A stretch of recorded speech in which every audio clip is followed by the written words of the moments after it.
Ready, set, go! Magandang araw mga kaibigan, magkapet pandasal muna po tayo. Ito po si Father Nono.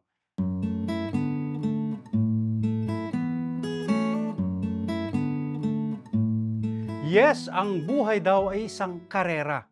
Narinig na po siguro natin yan. Kahit si San Pablo, sinabi niya, ako'y tatakbo sa karera ng buhay, ako'y lalaban sa labanan ng buhay.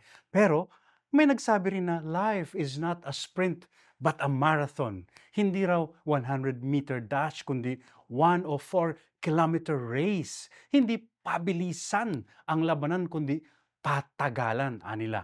Pero may dagdag din po ako dyan. Hindi rin lang marathon ang karera ng buhay. Isa itong pasahan. It's not just a marathon, but a relay race. Nakita niyo na po siguro yung ganyang klase ng karera. Bawat koponan ay binubuo ng 4 na atleta. At tangan-tangan nila ang tinatawag na baton. At ito'y pinapasa nila sa kanilang kakampi hanggang makaabot ang ika-4 na atleta sa finish line. Ang tawag po dyan, relay race. Pasahan. Sa ganang akin po, mas ganoon ang buhay.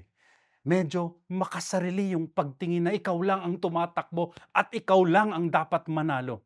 Ang totoo, hindi lang ikaw ang tumatakbo. Buong lahi, buong sangkatauhan natin tumatakbo at nagpapasahan.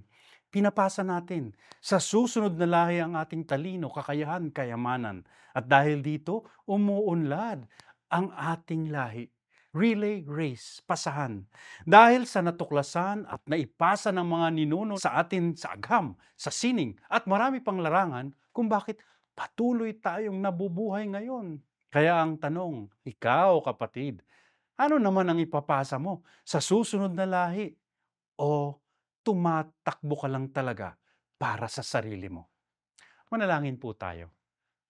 Ama, naway tularan po namin ang halimbawa ng iyong anak na si Jesus. Pagsapit ng takdang oras, ipinasa niya ang kanyang misyon sa kanyang mga alagad upang sila naman ang magpatuloy ng iyong dakilang misyon. Amen.